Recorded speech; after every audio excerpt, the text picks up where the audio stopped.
머리는 시원하게 뚫어주고 가슴은 따뜻하게 데워주는 책 이야기 팟캐스트 책사이다. 안녕하세요. 책사이다입니다. 책사이다는 참여연대 회원들이 만드는 책 이야기 팟캐스트입니다. 저는 진행을 맡은 박알라딘이고요. 오늘도 황주부님과 김느낌님 나와주셨습니다. 안녕하세요. 네, 안녕하세요. 네, 뭐 하루 자고 나면 달이 한 달씩 지나가 있는 것 같아요. 그렇죠. 그러게요. 요즘 만나는 사람마다 올해도 다 간 것 같다고 이런 그건 얘기를 좀 오바. 벌써 하고 있는데 그게 왜 그런 얘기가 올해는 근데 공감을 얻냐면 네. 연말까지 이 뭐 코로나를 비롯해서 이런 이슈들이 크게 달라질 것 같지 않다는 생각이 드니까 그렇죠. 맞아요. 큰 변화가 없을 것 같다. 이런 마음의 준비를 미리 하고 있는 게 아닌가 싶어요.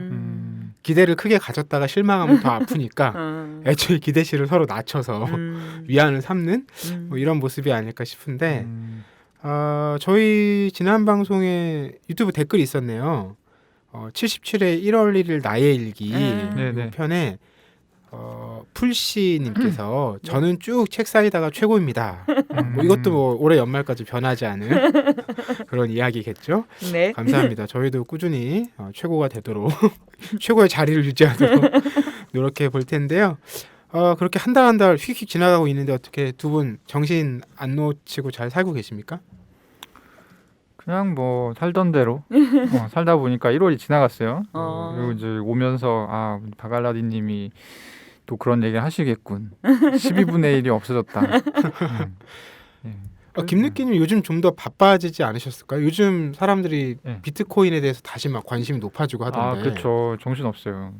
원래는 공부를 안 했던 분야가 있는데 네. 비트코인 뭐 이런 거 취재하면서 공부를 안 했던 분야가 있었어요. 회사에서. 네. 근데 이제 그런 분야가 없어졌어요. 그래서 다 하게 됐고 이게 이제 물어봐요. 사람들이 저한테. 그러면은 또 이 윤리상 얘기를 해줘야 하기 때문에 공부를 또 해야 됩니다. 그래서 얼마 전에는 또 타 방송에 또 촬영하고 오고 약간 이런 일들도 있었어요. 그래서 요즘 좀 바쁘게 지내고는 있는데 항상 뭐 이렇게 바쁠 때는 내실이 없죠. 시간이 그냥 지나가는 것일 뿐. 네. 무슨 말인지 너무 알 것 같아요. 근데 저는 거의 평생을 저렇게 살고 있는 것 같아요. 아 진짜? 네. 근데 뭐 저희 박알라딘님은 나중에 이렇게 하늘로 승천할 때 박알라딘 여기에 잠들다. 한국 그 독자들의 책의 멘토 박알라딘 여기에 잠들다. 이렇게 뭐 혹시 모르죠. 죽기 전에 뭐 인간극장 같은 거 하나 나올지. 아이고. 자, 황주부님은 요즘 바쁘시죠? 제가 요즘에 잠을 못 잡니다. 왜요? 스트레스 때문에요? 스트레스라기보다 밤이 되면 생각이 너무 많아지는 거예요. 제 머릿속을 요즘에 꽉 채우고 있는 게 신년 특강입니다. 그게 스트레스죠. 그건 스트레스라고 꿈에도 나오고요. 신년 특강, 네. 느티나무 아카데미에서? 네네네. 저희가 신년 특강을 하는데 저희가 보통 신년 특강은 그냥 이제 이렇게 유명한 분이 있어. 이런 얘기를 올해 꼭 들어봐야 돼. 이렇게 보통 구성을 하잖아요. 근데 이번에는 저희가 이제 일반 시민들한테 여쭈었어요. 팬데믹 1년 동안 당신 삶에서 뭐가 제일 중요했냐. 그리고 이제 어떻게 세상이 바뀌어야 된다고 생각하느냐. 구체적 질문이 뭐냐. 근데 제가 정말 놀랬던 게 221명의 시민들이 저희가 시간 체크가 되거든요. 이 설문을 열어서 완성하는 데까지 걸리는 시간이. 근데 평균 7분을 들여서. 이게 사실은 설문조사 업계에서는 있을 수 없는 일이에요. 1분이 지나가면 난 안 할래. 그렇죠. 그렇죠. 근데 이제 7분에 걸쳐서 정말 그 받은 대답이 되게 전 감동적이었고요. 그거를 기초로 해서 저희가 3강의 신년 특강을 기획했어요. 그리고 이제 지금 홍보하고 한 열흘 정도가 지났는데 벌써 지금 66명 정도의 시민들이 등록을 해주셨는데 그래도 우리 방송 나갈 때쯤까지는 아직 자리가 있을 테니까 그럼요. 저의 마음의 기대는 홍보 시간을 30초 드릴까요? 저희가 3강 동안 1강은 마음은 정책이 될 수 있을까? 마음은 정책이 될 수 있을까? 네. 2강은 엘리트주의를 넘어서 공존하는 행복사회로 3강은 지구의 내일을 맞이하려면 이 세 가지 의제가 사실은 시민들이 제일 관심을 가지고 있고 그리고 거기에 정말 마음속에 되게 궁금함을 꼭꼭 눌러 담아서 써주신 주제들이세요. 그래서 여기서 이제 각 강마다 두 분의 강사분을 모시고 저희가 정성껏 준비했어요. 그러니까 이게 뭐 무슨 강의 듣고 싶어요라고 물어봤을 때 그런 대답이 나왔다는 거죠? 아, 그렇죠. 오. 어떤 강의를 듣고 싶고 내가 만약에 앞에 강사가 있다면 이런 질문을 하고 싶다. 예. 역시 참여연대 우리 독자들이 아주 수준이 높은 것 같습니다. 저는 관심이 없는 주제들. 아, 진짜? 겁나 서운 바로 모두가 네. 전환됐어요. 하루 지금. 살기에 바빠서. 첫 번째 강 주제가 굉장히 흥미롭네요. 왜냐하면 두 번째는 네. 뭐 지난 한 해 동안 여러 가지 세습 음. 뭐 이런 이슈들이 끊이지 네네. 않았기 때문에 네. 관련된 책들도 적지 않고 또 네. 공정이란 키워드가 계속 맞아요. 화제잖아요. 네네. 뭐 그럴 법하다는 생각이 들고 세 번째는 뭐 당연하게 네. 뭐 가장 관심이 많아야 할 그리고 그게 이야기이기도 실제로 하니까 1등이었어요. 이슈로 네, 따졌을 네. 때. 네. 결국 우리가 살고 있는 터전을 음. 함께 지키지 못하면 공멸한다라는 게 너무나 명약관화해진 상황이니까 그러면 첫 번째 주제는 이게 쉽지 않은 이야기잖아요. 근데 실제 시민들이 많이 어떻게 말씀하셨냐면 자기 마음을 이야기하면서 같이 살기에 대한 고민이 되게 많았어요. 우리 이 비대면 시대의 공동체라는 게 가능할까? 그리고 이제 비대면 시대에서 관계의 문제를 어떻게 바라봐야 하나? 그래서 그런 관심들이 이제 이게 그냥 코로나 블루나 코로나 레드가 혼자 해결해야 될 문제가 아니라 사실 모두가 겪고 있는 문제라면 우리가 함께 해결해야 될 문제잖아요. 그래서 정말 되게 저도 흥미롭게 기다리고 있습니다. 네. 네, 뭐 바쁘게 고민 잠도 못 자고 고민하신 만큼 네.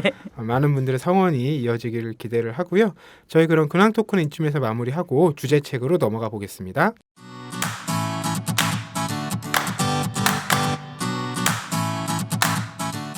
참여연대가 제작하는 책 이야기 팟캐스트 책사이다와 국내 유일의 아시아 전문 팟캐스트 아시아팟 매주 목요일에 번갈아 찾아갑니다.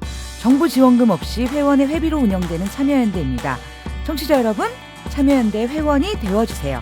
포털 사이트에서 참여연대를 검색하시거나 참여연대로 전화 주시면 됩니다. 전화번호 02-723-4251입니다.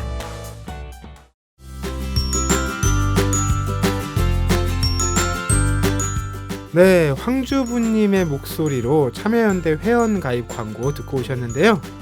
포털 사이트에서 참여연대를 검색하시거나 지금 듣고 계신 유튜브 팟빵 에피소드 소개 부분에 참여연대 회원 가입 링크를 클릭하시면 여러분들 편하고 쉽게 회원 가입하실 수 있으니까요. 참고해 주시고요. 카카오톡에서 참여연대를 검색해서 친구 맺기도 해주시면 저희가 여러 가지 소식들 함께 나누고 있으니까요. 꾸준한 관심 부탁드립니다. 자, 그러면 이제 본격적으로 주제책 이야기 나눠보겠습니다. 오늘의 주제는요, 스위트 홈입니다. 네. 요즘 뭐 집에서 오랜 시간을 보내다 보니까 맞아요.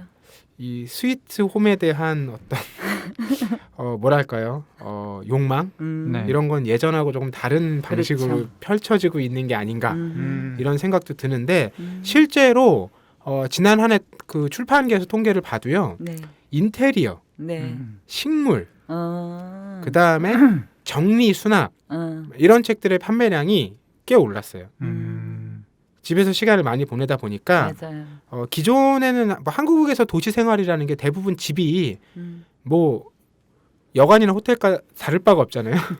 평일에는 거의 가서 누워서 잠만 잤다가 또 아침에 정신없이 나와야 되니까 이제 생활이라는 걸 집에서 할 수 있는 기회 자체가 많이 없어서 집에서 시간을 보내는 방법, 집을 가꾸는 이제 기회 그런 것들을 통해서 이제 내가 달라지고 이런 것들 자체를 경험해볼 기회가 많지 않았는데 이제 하루 종일 집에 있다 보니까 이 공간이 정말 나에게 많은 영향을 끼치고 상호작용을 하고 있다. 맞아요. 그렇다면 이걸 어떻게 내가 가꾸고 같이 지내야 될까 이런 고민들을 실제로 하고 계신 것 같다는 생각이 들어서 저희가 주제로 골라봤는데요. 두 분 골라오신 책이 딱 우리 같죠? 그냥 이렇게 다르게 고를 수도 있나라는 생각이 들 정도의 조합이에요. 아마 들으시는 분들도 굉장히 극단적이다라는 생각을 하실 텐데 먼저 황주부님께서 골라오신 책부터 만나볼까요? 어떤 책 가져오셨어요? 저는 하재영 작가의 친애하는 나의 집에게 그리고 부제는 지나온 집들에 관한 기록이에요. 친애하는 나의 집에게. 예, 친애하는 나의 집에게. 네. 이 하재영 작가는 이제 네. 소설가인데 2, 3년 전에 그 아무도 미워하지 않는 개의 죽음이라고 이 책 그 동물 관련된 이슈에 관심 있으신 분들께서는 많이들 찾아보셨는데 정말 눈물 없이는 읽을 수가 없는 그런 에세이였어요. 그 실제로 현장들을 많이 취재를 하셔서 땀과 이제 피로 써내려간 글인데 저는 그래서 그 책이 너무 인상 깊어서 네. 이 집에 대한 얘기는 또 어떻게 왜냐하면 집은 그렇게 뭐 아주 어목하고 참혹한 얘기만 펼쳐지는 건 아니잖아요. 그렇죠. 상대적으로 이제 긴장도와 갈등의 여지가 덜한 네. 이야기라서 궁금했거든요. 네네네. 근데 부제가 지나온 집들에 관한 기록. 그럼 본인이 이제 살아온 집에 대한 그렇죠. 얘기를 하는 거죠. 태어나서 살고 그리고 이제 20살에 서울에 올라와서 사실 이제 지역에서 올라와서 아파트를 척척 사주는 부모는 거의 없잖아요. 그러면 이제 정말 서울에 되게 어떻게 보면 되게 안전하지 않고 그런 동네들부터 시작해서 집을 옮겨간 그리고 처음엔 사실 그게 집이라기보다는 방, 그렇죠. 집 이제 이렇게 옮겨간 기록인데 저는 이 책을 읽으면서 기본적으로 자서전 같다는 느낌이 들었어요. 이 집이라는 게 그 집에 대한 기억이 뭘까? 결국 그 집에서 살았던 나의 시절에 대한 이야기고 그 시절에 대한 이야기가 결국 내가 지냈던 공간과 그 속에서 내가 겪었던 살았던 그 순간들에 대한 이야기니까 그래서 작가의 어떻게 보면 집을 빌어서 이 집의 이야기를 통해서 자기의 이야기를 하는 그래서 굉장히 소설처럼도 읽히고 자서전처럼 읽히기도 하고 일기처럼 읽히기도 하고 그래서 굉장히 재미있는 글이었어요. 그리고 이 책이 이제 집이라는 게 어떤 의미일까에 대해서도 많은 생각을 하게 맞아요. 하는데 저한테 인상 깊었던 건 그런 거예요. 이제 자서전 같다고 하셨잖아요. 네네. 그럴 수 있는 이유가 이제 집이라는 게 어떤 우리는 딱 생각하면 그 집 안의 공간을 이제 먼저 떠올리게 되는데 여기 얘기는 그 안의 얘기 못지않게 그 집을 이제 기점 혹은 경로로 해서 동네, 맞아요. 마을, 지역, 사회 음. 이제 이 얘기가 같이 층층이 맞아요. 펼쳐지게 되거든요. 그런 맥락으로 봤을 때 자서전을 이제 뭐 무턱대고 쓰기 어렵잖아요. 어떤 이제 준거가 되는 이제 장면이나 장소나 소재를 갖고 써나간다고 하면 집만큼 좋은 게 없겠다라는 생각이 저도 들더라고요. 저도요. 그래서 글을 제가 요즘 글쓰기 챌린지를 하고 있는데 매일 하루 10문장 쓰기. 10문장이요? 네네. 10문장 쓰기를 하면서 굉장히 고전 중인데 제가 이 책을 보면서 이렇게 글을 써봐도 되게 좋겠구나. 그래서 이제 본인이 작가가 태어난 게 대구 북성로라는 곳이에요. 여기가 이제 일제시대 때 일본인들이 조성한 나름의 마을이었던 거죠. 근데 이제 이게 도시개발에서 제외가 되면서 여기가 이제 낙후되어 가지만 옛날에 그걸 안고 있는 고스란히. 그래서 집의 구조와 그 안에서 살아가는 사람들의 이야기도 사실 그것과 중첩될 수밖에 없어요. 그런데 이제 이 동네가 나중에 재개발이 되잖아요. 그러면 그동안 거기를 진짜 힘들고 어렵게 지켜왔던 상인들은 밀려나겠죠. 밀려나게 되는 거죠. 그래서 이제 그 어떤 하나의 그런 공간, 우리 동네를 또 그런 방식으로 바라보는 시선들도 저는 되게 좋았고, 그런데 집에서 각자의 자리가 있잖아요. 예를 들어서 우리는 집이 평수가 커져, 평수가 작아져 이걸 생각하지만 꼬마에게는 그게 중요하지 않아요. 그렇죠. 내 방이 생기는 게 너무 중요한 그렇죠. 거예요. 그러니까 이게 저는 읽으면서 너무 재밌다 정말. 그리고 이제 우리가 사유해야 될 지점들이 굉장히 많은 거예요. 그 큰 어렸을 때 되게 부잣집이었어요. 그 큰 집에 살면서도 엄마에게는 자기 공간이 없고 그 큰 집에서 이 큰 집에 사는 게 나름대로 쾌적하고 그 사람들에게는 여러 가지 감정을 줬겠죠. 자부심도 있고. 그런데 그 큰 집이 직장인 사람이 딱 하나가 있는 거예요. 그게 엄마죠. 엄마는 누군가의 부름에 항상 응답해야 됐고 다른 유럽식 풍모에 굉장히 좋은 명문 빌라에 이사를 갔을 때도 엄마의 공간은 부엌이었어요. 그러면서 이제 그 집과 엄마를 생각하면서 우리가 이제 가부장제라는 되게 큰 어떤 이야기들이 가부장제를 뭐 깨야 돼가 아니라 그 집과 엄마의 자리, 내 자리, 가족들의 자리를 보면서 그런 부분이 너무 자연스럽게 환기되고 사유되는 거죠. 전 그런 부분도 되게 마음에 들었어요. 그 집에 대해서 네. 평소에 뭐 우리도 이번 주제가 스위트홈이지만 네네네. 이렇게 생각 잘 안 해보잖아요. 아. 아마 집에 대해서 가장 많이 찾아보고 생각해보는 것은 이제 집값이 얼마가 됐느냐. 저는 이사 갈 때마다. 뭐 이런 거지. 네. 그래서 이 책에서 나오는 그런 말씀하셨듯이 어린 시절의 집에 대한 네. 감각이라든지 이런 게 네. 예전에 우리도 분명히 있었을 거거든요. 그렇죠. 근데 완전히 잊고 지냈던 그런 감각들인 거예요. 음. 그 뭐 너무 뻔한 얘기라고 생각하실 수도 있지만 앞서 명문 빌라 말씀하셨는데 네. 이제 아이들이 이제 어느 집에 사느냐를 가지고 이제 나와 다르다. 그러니까 뭐 꼭 그게 엄청 부자다 이게 아니라 어쨌든 서로 다르다. 이 감각을 갖게 되는 시점. 네네네. 그런 게 누구나 있잖아요. 그렇죠. 전 초등학교 2학년 때였는데 그런 이제 양옥집 있잖아요. 앞에 약간의 양옥집. 정원이 있는 2층 양옥집. 이제 친구네 집에 생일 네. 잔치 때 갔는데 그런 집에 처음 가본 거예요. 근데 이제 집만 다른 게 아니라 이제 그 뭐라 그럴까? 그때 이제 요플레라는 걸 처음 먹어봤는데 네. 요플레란 말도 몰랐어요. 뭘 줬는데 이게 너무 제가 볼 때는 이상한 거예요. 막 냄새도 먹어보는 게 아니고 그치. 이걸 어찌할 2학년이 무슨 그런 그런 걸 대응할 수 있는 경험이나 능력이 있겠어요. 네. 그래서 이걸 어찌할 바 모르다가 그땐 그게 침대라고 부르는지도 몰랐지만 그 친구의 침대 밑에다가 숨겨놓고 왔던 기억이 나요. 다 못 먹은 게 또 뭔가 마음이 안 좋은 거예요. 이걸 다 못 먹어서 뭔가 죄 지은 것 같은 느낌이 드는 거예요. 어찌할 바를 모르다가 조용히 그 침대 밑에다가 놓고 왔던 기억이 딱 떠올라더라고요. 이 이야기를. 그렇구나. 이 책에도 주인공이 그 어찌할 바 모르는 마음 때문에 큰 왕따가 된 이야기가 나와요. 전 그 이야기가 굉장히 인상 깊었는데 이제 학교에 갔는데 친구가 물어보는 거죠. 너 어디 사니? 나 명문 빌라. 거기 우리 동네가 대구에서 제일 비싼 동네인데 명문 빌라가 대구에서도 제일 비싼 집이야. 니네 집에 한번 가보자. 처음 전학 간 날 친구가 그랬으니까 얼마나 좋았겠어요. 집에 갔는데 친구가 우와 이랬잖아요. 그러니까 자기도 모르게 속물근성이 발휘가 된 거죠. 매우 순간적으로. 그래서 잘 모르면서 이건 이태리째고 이건 뭐고 그러면서 막 이제 허세를 부리는 거예요. 근데 이제 다음에 그 친구 집에 초대를 받아 갔을 때 자기가 생각할 때는 내가 살 수 있는 최고의 비싼 것을 샀는데 딴 친구들이 야, 얘 자기네 부자라고 그렇게 나대더니 이게 뭐냐? 그러고 얘를 딸을 시켜요. 그래서 한 학년 동안 그게 굉장히 그 친구를 괴롭혀요. 근데 저는 이게 시절에 대한 이야기라는 게 저의 시절들이 자꾸 이렇게 알라딘님처럼 중첩되는 거예요.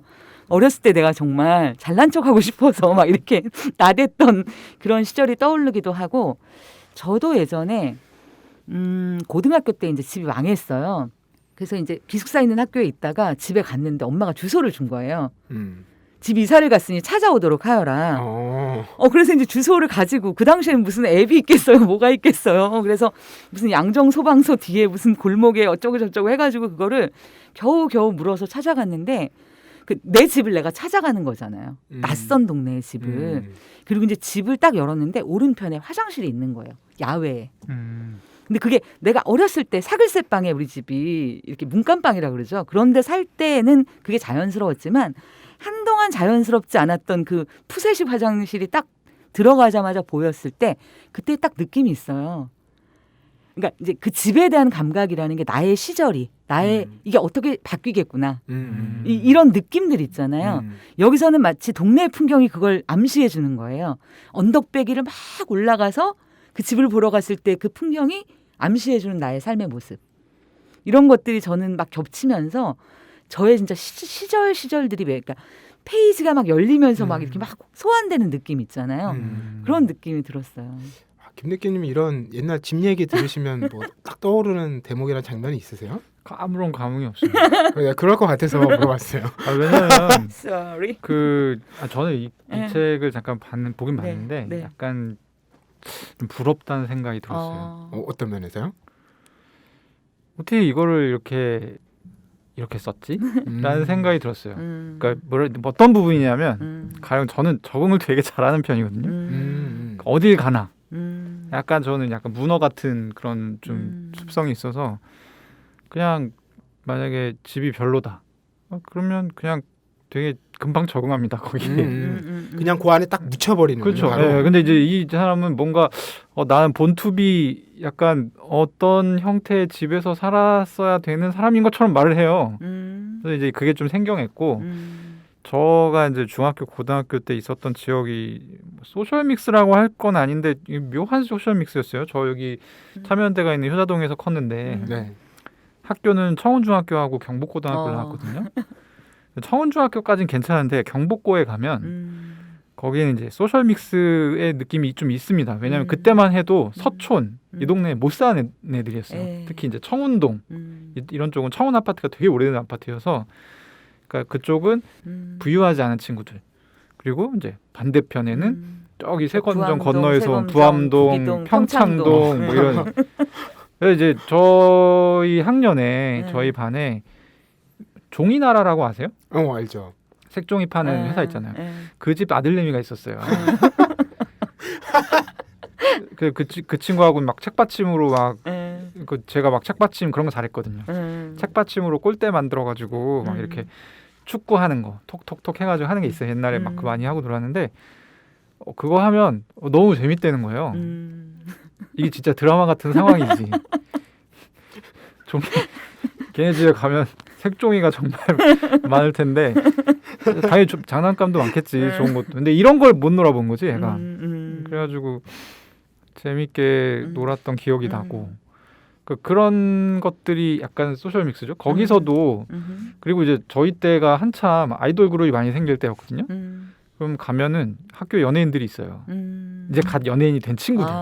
원래 일반인이었는데 어느 순간 아이돌이 됐어. 그래가지고 막 약간 그런 거 쟤는 멋있는데 난 뭐지? 약간 이런 그래서 이런 글을 쓰시는 분들을 보면 약간 부럽죠. 왜냐하면 그 어린 시절에도 저렇게 자아가 분명했구나.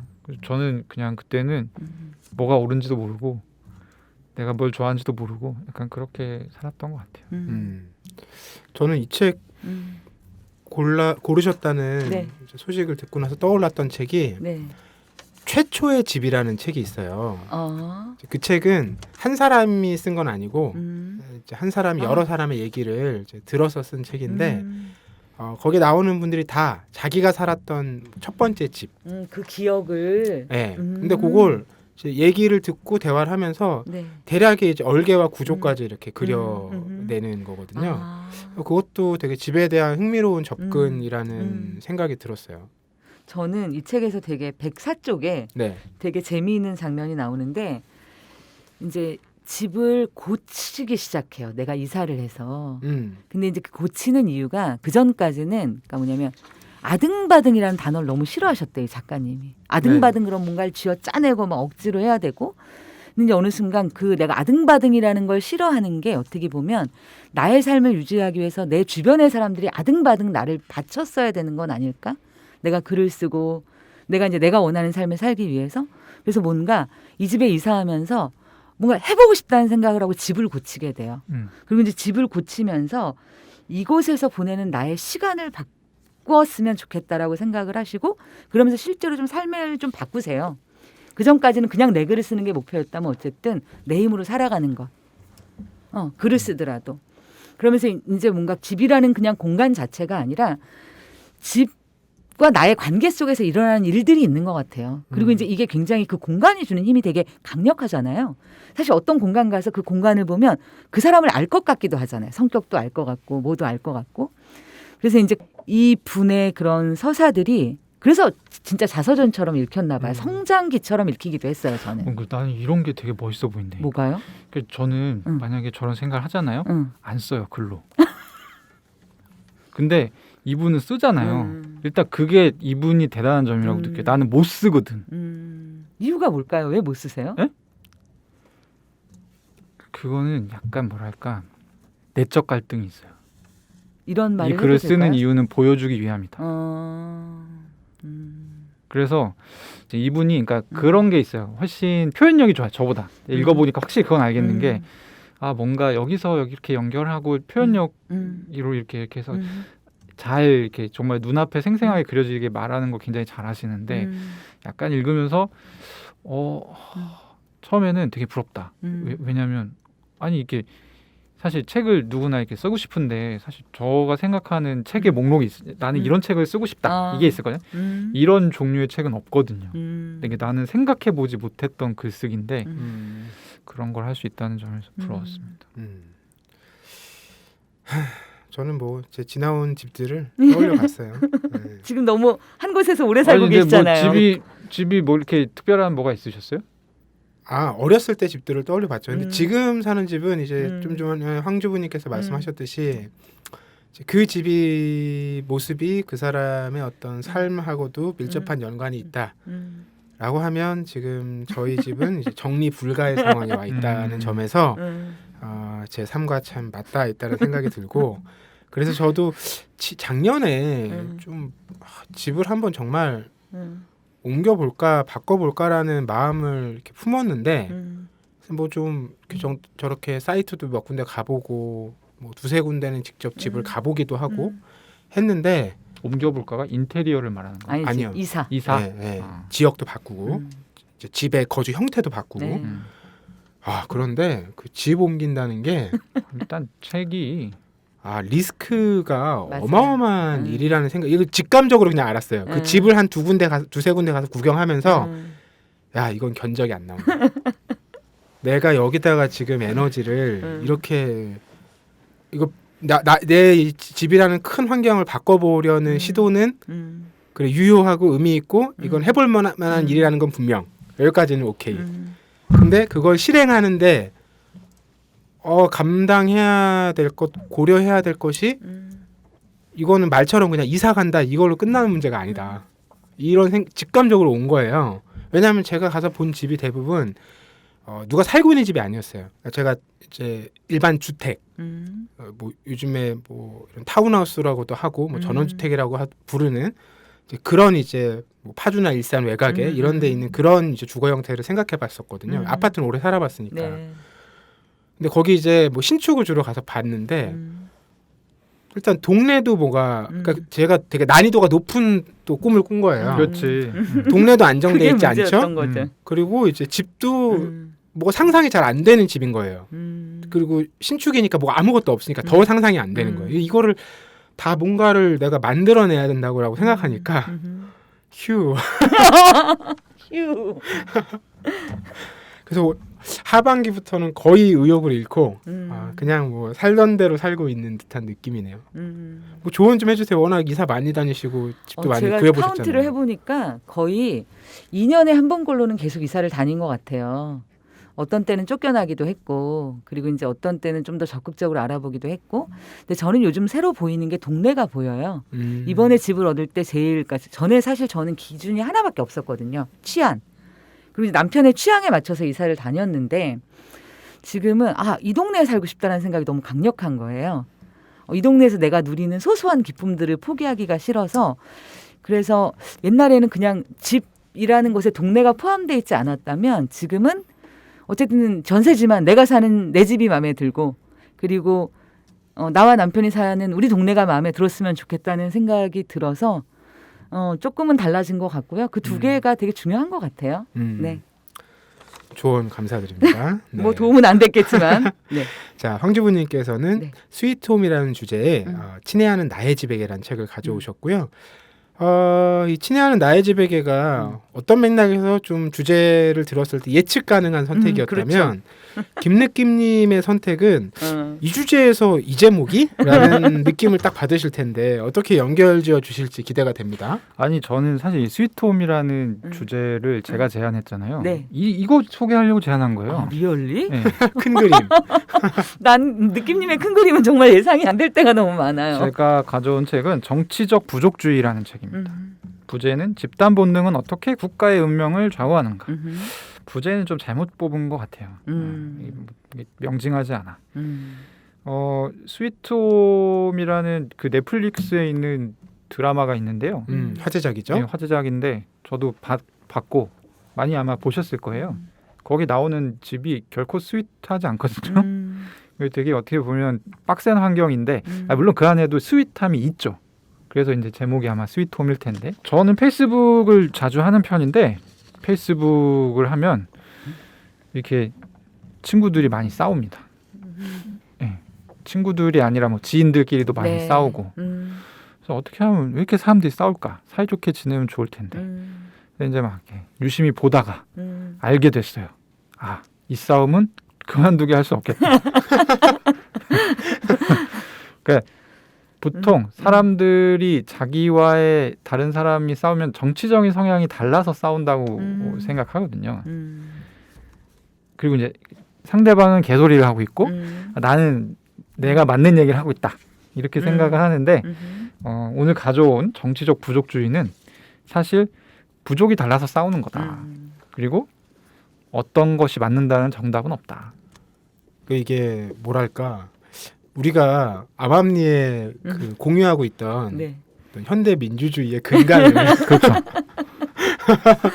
뒤흔드는 네. 이런 아주 도발적인 이제 맞아요. 제안이죠. 네. 그러니까 우리 보통 이제 참여되니까 아마 진보 성향이신 분들이 많이 들으시겠죠. 이 책이 명확하게 얘기하는 거는 진보가 하는 말이 맞는 게 아니다.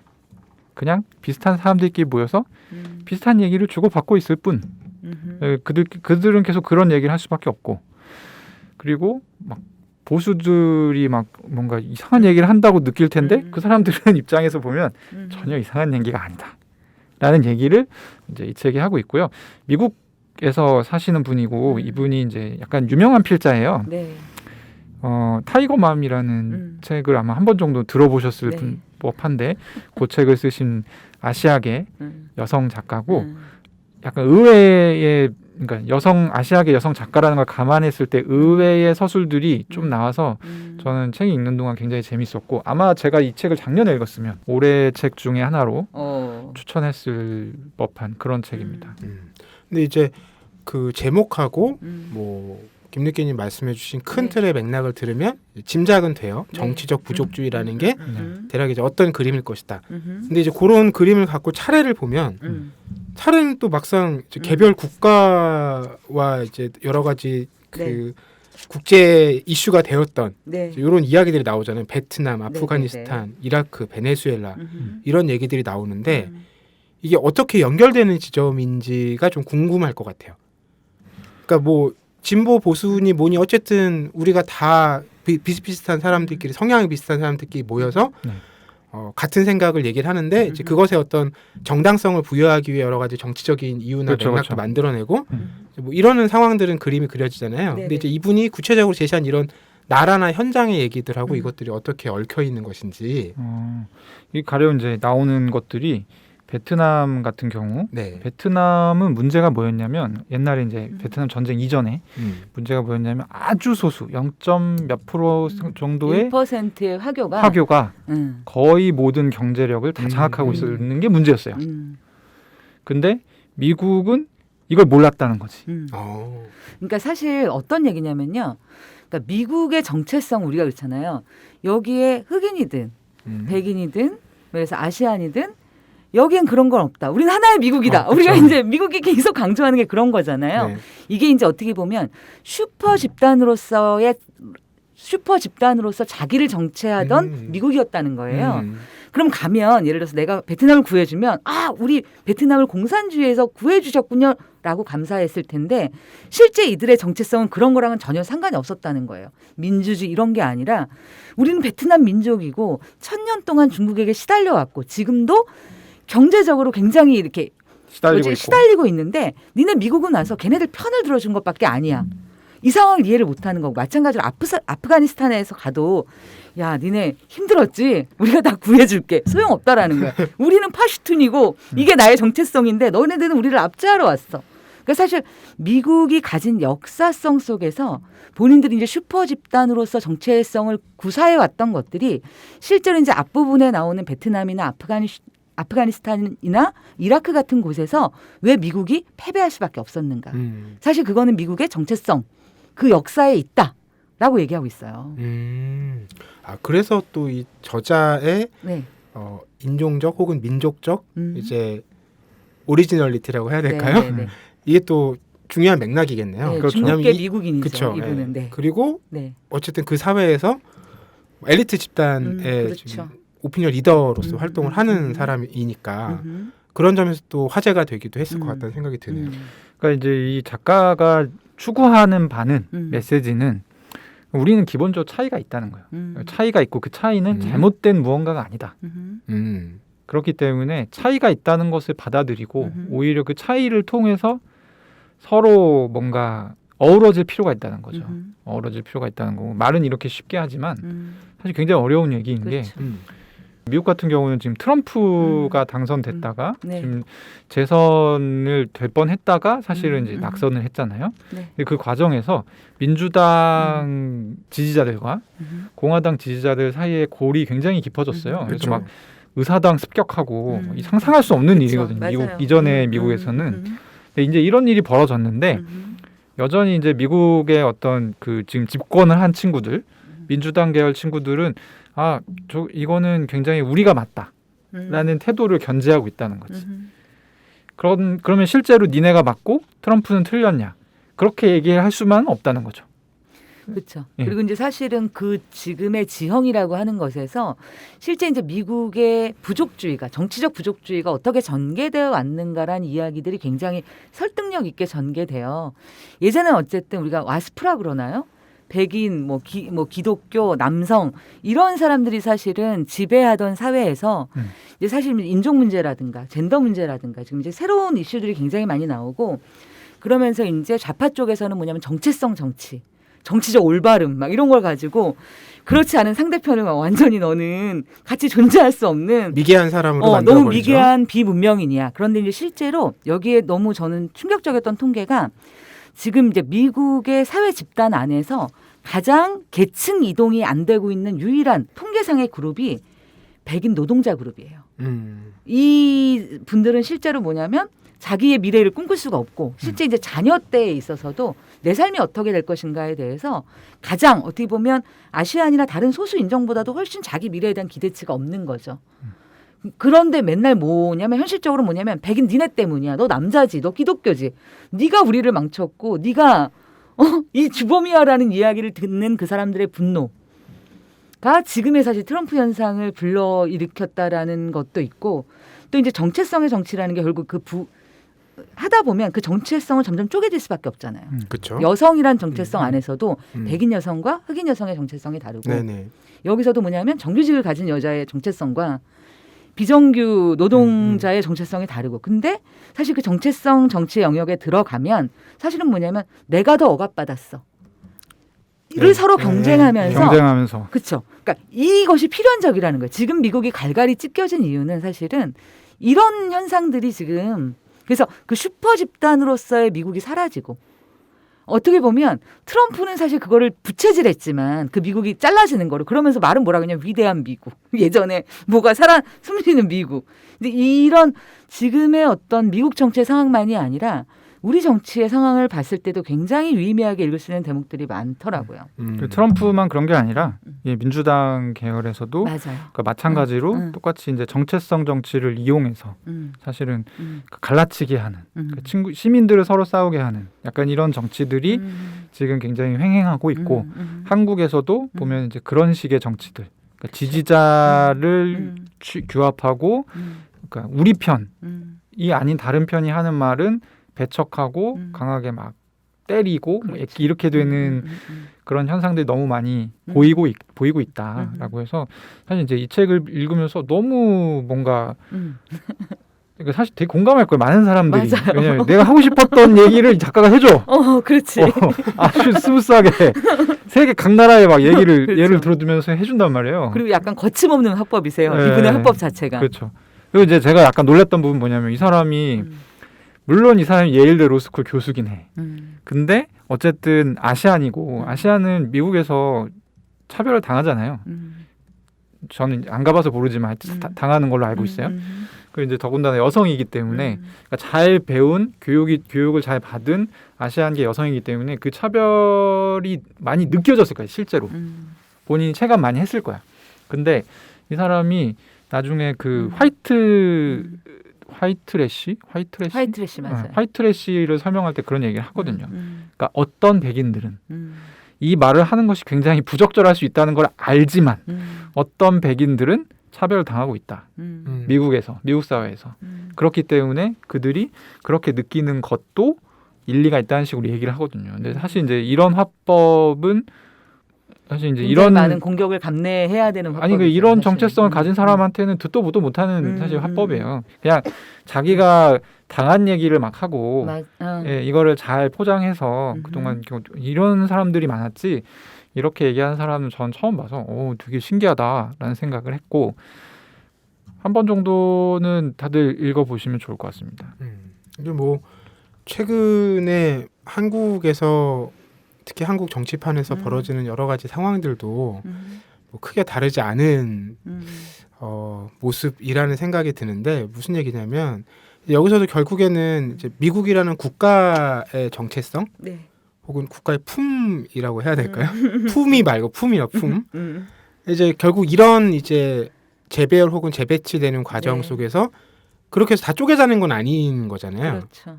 미국이라는 어쨌든 현실의 강력한 국가가 존재하고 그 정치 집단이라는 것을 잘 이제 굴러가게 또 이제 만들어내야 될 텐데 뭐 최근에 우리 정치 상황을 보면 이제 국가라는 것에 대한 혹은 공동체라는 것에 대한 미래 전망을 가지고는 정치적 이익을 얻기가 어려우니까 그건 너무 후순위가 돼버린 상황이라는 생각이 들어서 네. 그런 점에서 좀 맞닿은 고민들이 보이지 않을까라는 생각은 들더라고요. 네. 저자는 결국 그런 이제 쪼개지고 갈라지고 이제 배타적인 상황으로 만들어진 오늘의 미국의 상황 이걸 이제 어떻게 스위트 홈 혹은 그레이트 아메리카 혹은 아메리칸 드림으로 이걸 유지 혹은 재현 혹은 뭐 리폼 이렇게 할 수 있다고 얘기하고 있을까요? 답이 있나요? 그걸 뭐 딱히 얘기하지는 않습니다. 그냥 뭐 이런 게 있고 우리가 좀 알아야 된다. 뭐 이 정도로 얘기를 하고 있고요. 이런 것들을 아는 것부터가 사실은 뭐 그 정도의 뉘앙스이고 뭐 어떻게 해야 특별한 뭐 뾰족한 수가 있다. 이렇게 이제 제안하고 있지는 않고 근데 이 사람이 얘기하는 것이 굉장히 구체적이고 충분히 다른 나라 얘기지만 사실 한국에 적용해서 생각해 볼 수 있게끔 이게 그런 문제의식이 던지기 때문에 한국 독자들이 읽었을 때 굉장히 좀 느낌이 남다를 수 있는 책. 저는 한 가지 힌트는 이 안에 나왔다라고 보는데 이제 맨 마지막에 이제 그 뭐죠? 에필로그에서 이제 사례를 얘기해요. 뭐냐면 어떤 한 이민자가 이제 내가 어렸을 때 굉장히 우리를 돌봐줬던 할아버지 내외를 이제 나중에 커서 발견하게 되는데 어디서 발견하게 되냐면 열렬 트럼프의 지지자 그룹에서 그분들을 보는 거예요. 그리고 막 그 언사도 되게 인종적이야. 그래서 아니 세상에 무슨 일이지? 어렸을 때 우리가 되게 트레일러 이런 캠프 같은 데 살 때 야 여기 나쁜 놈들 많으니까 나한테 얘기해. 나 옆에 붙어 다녀. 이러면서 나를 보호해줬던 그리고 굉장히 인격적으로 아껴줬던 분들인 거죠.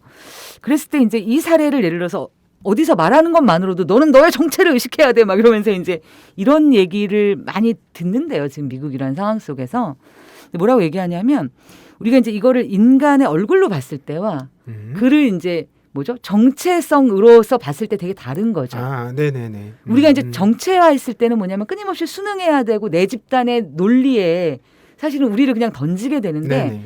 이게 이를 인간으로 만날 수 있게 하는 것이 사실은 가장 느려 보이지만 현실적인 해법이 아닐까라는 정도의 이야기를 하고 있고 근데 저는 이분만 그런 얘기를 하는 게 아니라 많은 분들이 사실은 그런 얘기를 하고 있는 것 같아요. 우리가 정체 대 정체로 말하면 답이 없잖아요. 어쩌라고 이거를.